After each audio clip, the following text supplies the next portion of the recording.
I need you to introduce yourself first, so we can retrace this tape in a couple of years too. Who am I this time? Yeah. John Cale. Hey, you haven't been playing for a while, and now you've got like an extremely busy tour schedule again. What's it like for you to be touring again? Well, yeah, I'm enjoying the band. Yeah. And a lot of improvisation going on. And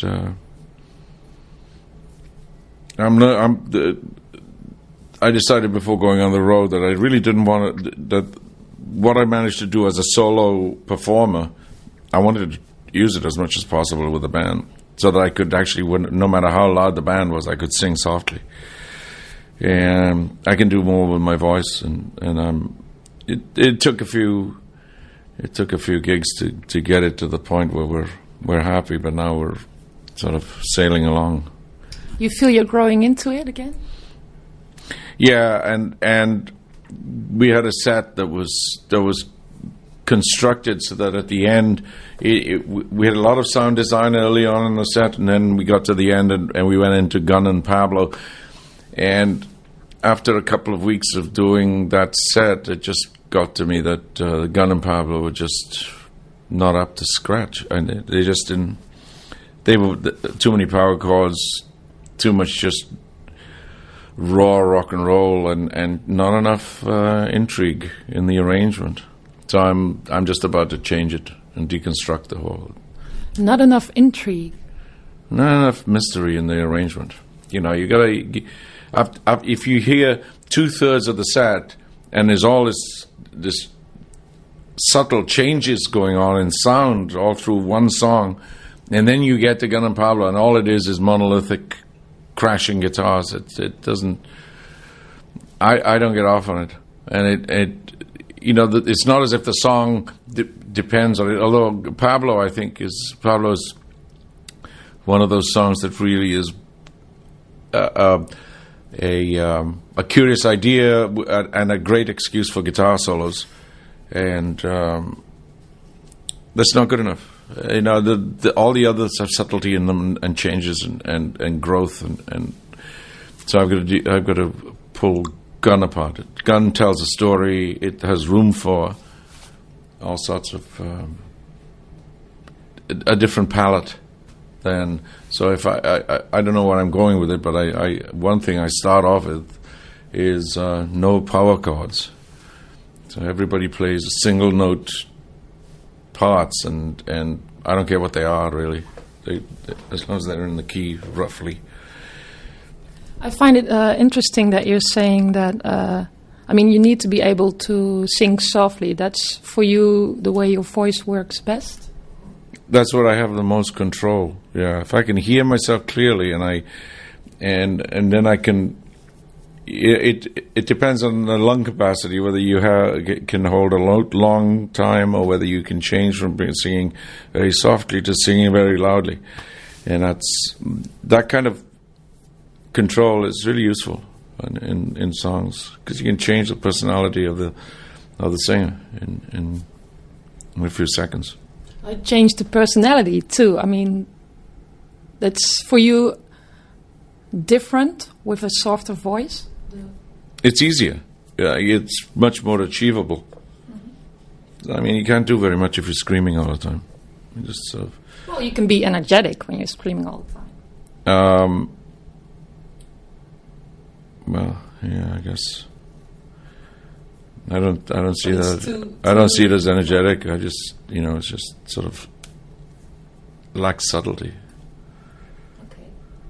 I heard your new album, and there's like you cover a wide spectrum in all your work, and on this album too. Like sometimes it's more like straightforward songs, and sometimes they really rely on atmosphere a lot. Where do you stand musically yourself with this?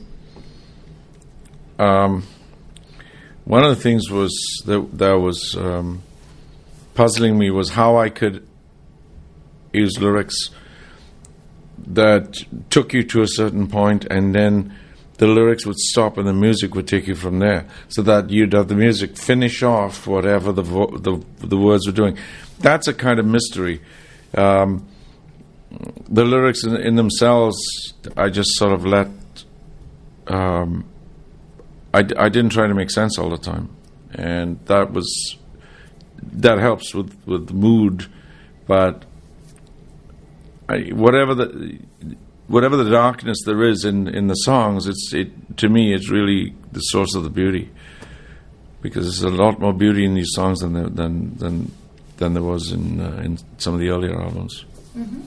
Is that important to you? I mean, I guess you kind of cherish a sort of darkness or a dark side, right? I don't think about it. I mean, I just give up on that. I don't worry about it anymore.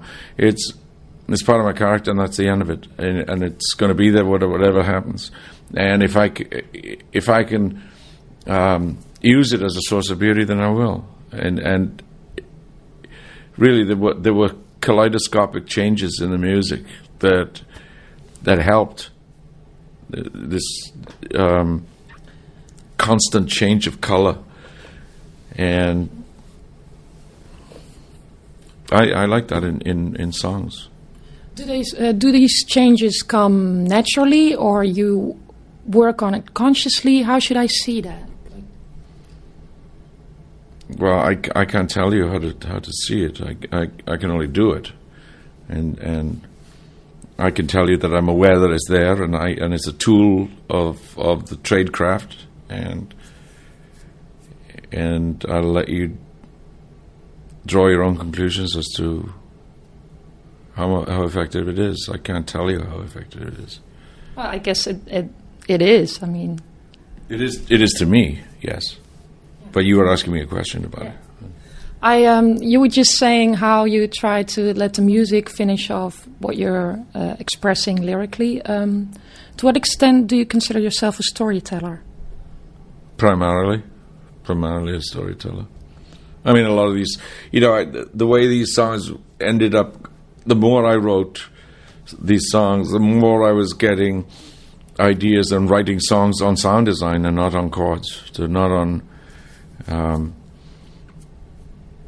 irrational sequences of chords and sounds, and I kind of like the idea of writing songs on the David Lynch sound effects library rather than on the key of G.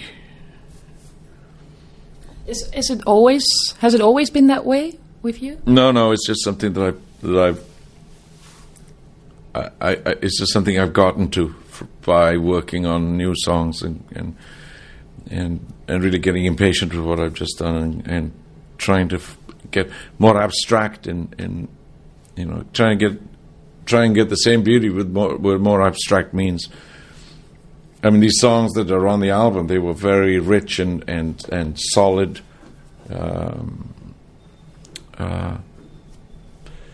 In arrangements and in the instrumentation, and I couldn't. I mean, I could have mixed them the way they were, but they were just a little too homogenized, and I needed somebody to help me get away from it and cut out some of the things that were there. And that happened when I worked with Nick. Nick understood pretty much the core issues that were there and helped them along a lot. So how hard is that to cut out things? I mean, well, for me at that point, it was just something I knew had to happen, and I wasn't the one to do it. So I sort of gave up the ghost and said, okay. What strikes me is I hear a fondness of everyday sounds in a lot of your tracks. I hear like street sounds, I hear bicycle bell ringing, I hear all these sounds. Can you tell me about that? Yeah, that's the cinematic side of things that are on this album. I mean, I did a lot of film scores, and I got used to using the sound design as part of the film score, and vice versa. And in some of the songs, I just couldn't do anything about it. They just went off into these nice little, journeys into the countryside or whatever in the middle. And that happened a couple of times until I spotted it, and then I stopped it.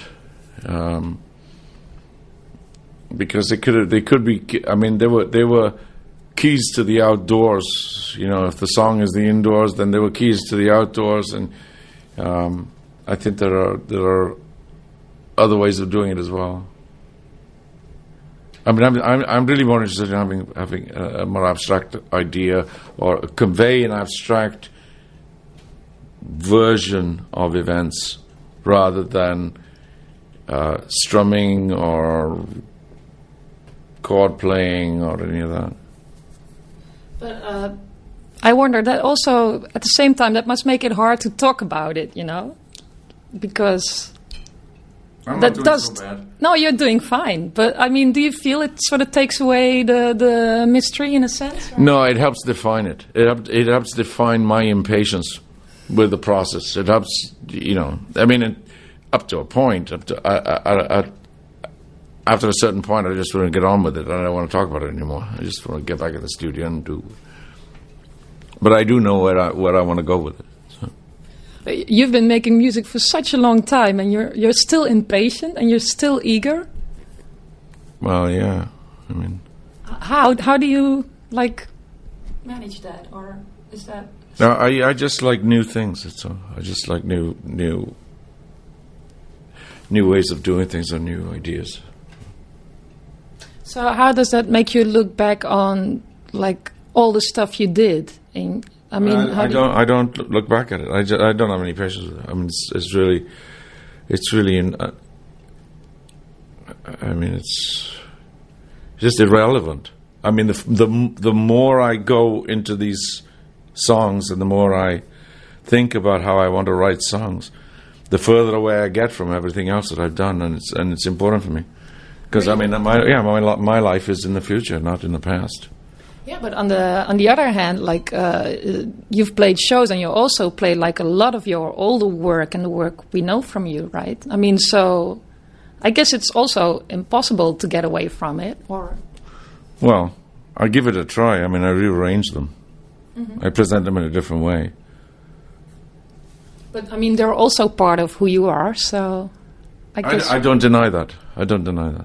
I just don't think about, you know, the role that the songs play in the set. How do I take the audience on a journey for an hour and a half or 2 hours, and they're markers, time markers. Time markers. Not historical time markers. They're time markers in the set. That is. So. They're signposts, really, more than anything. That sort of brings me back to the storytelling part. I was wondering, is that a typical Welsh thing? To look upon music that way? I think probably the most typical Welsh thing is nostalgia. That's the deepest emotion. I think that always comes out whenever you have a gathering of people that, I mean, there's communal singing, you know, it's a very musical nation, and it sings all the time, and the main source of that urge to sing is nostalgia. It's called hwyl.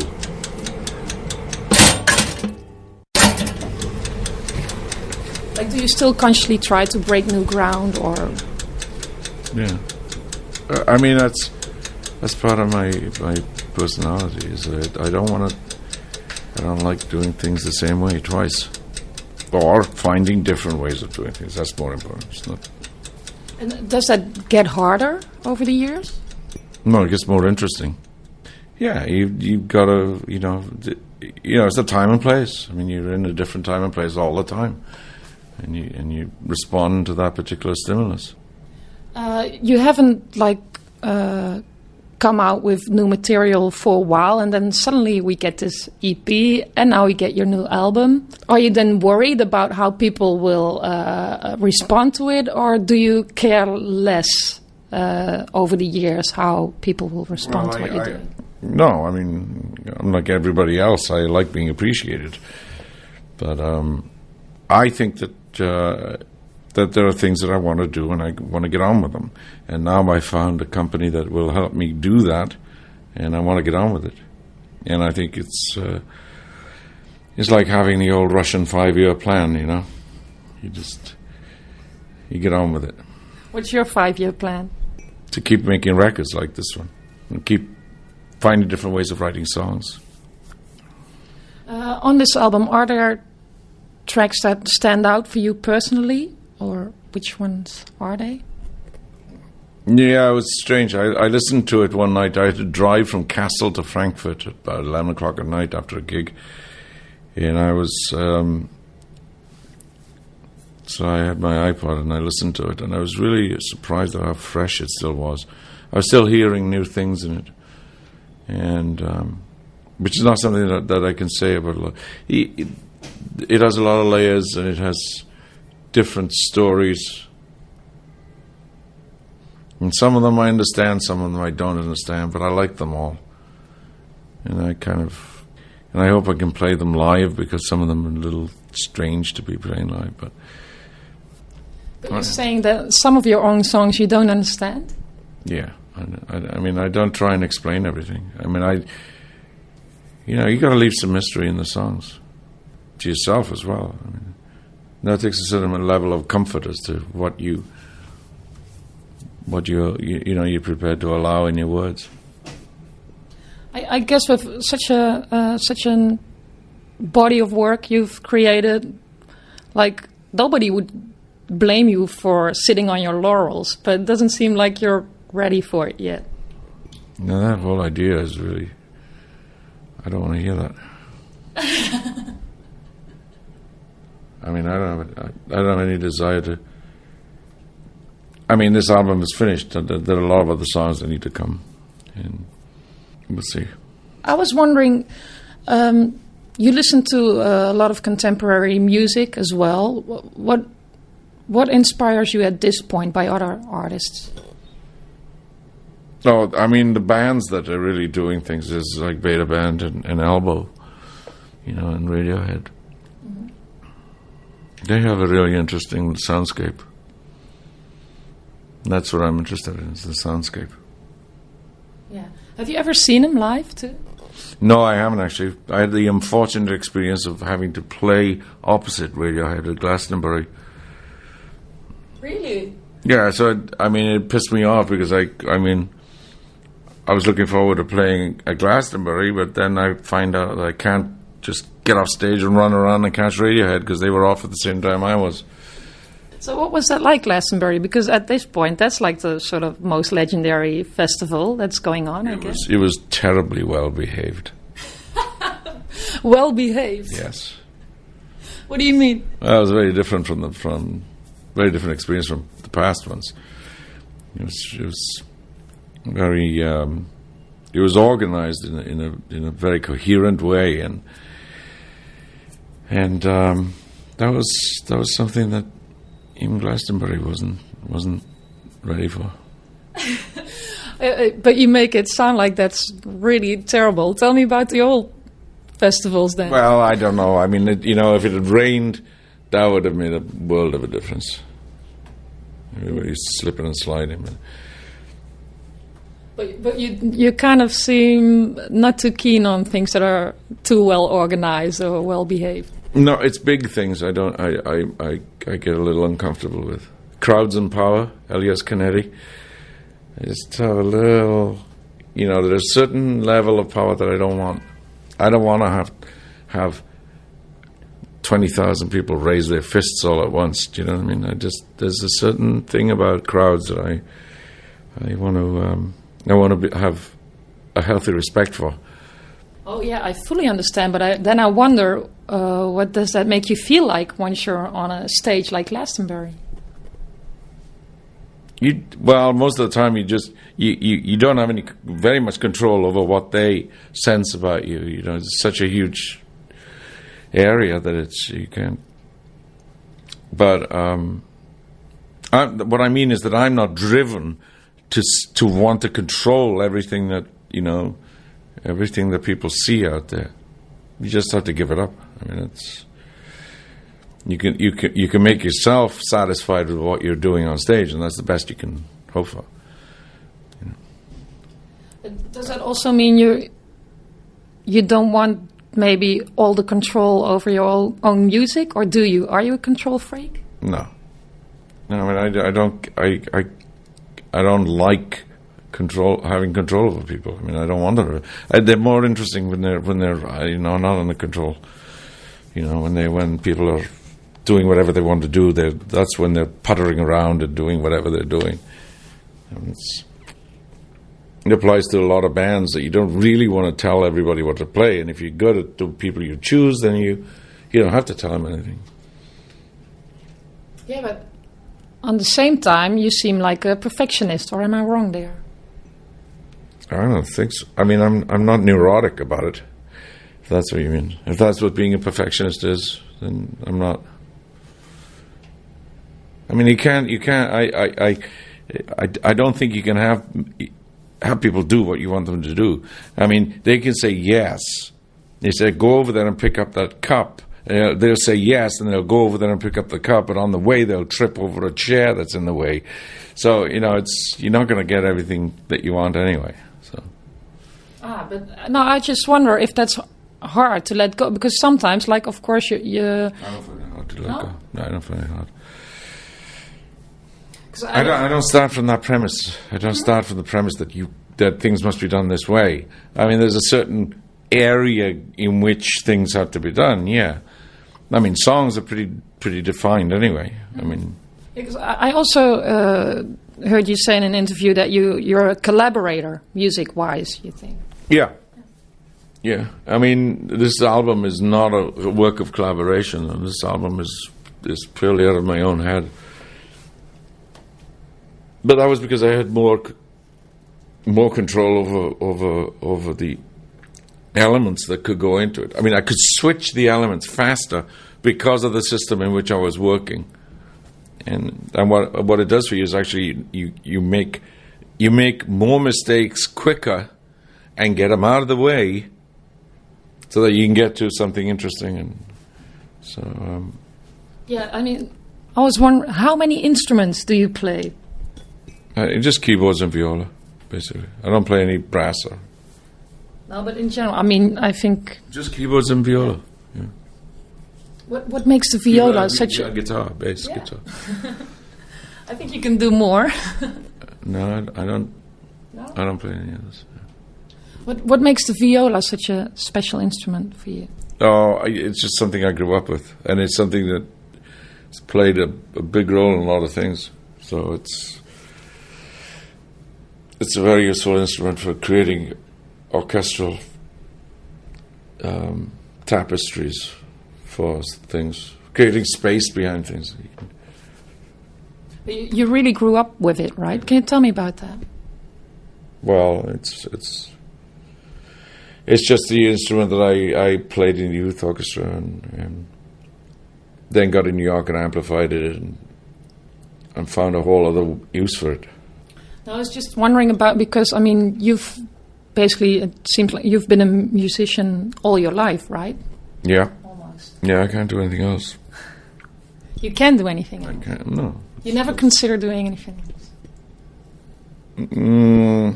Yeah, I did, but I gave it up. I mean, I not for very long. I mean, in a certain sense, it came a little too easy. And... Too easy? Well, there's a certain amount of disrespect that comes with being too easy. There's a certain flippancy about it that you just... So when you really appreciate that you can do a lot of different things, then you get constructive about it, and you start figuring out new ways of doing things, and you find yourself to be a happier person at the end of the day. Because you worked a little bit harder than you normally would at doing something, and you're trying to share something, and that's the value of it. Okay, thank you very much.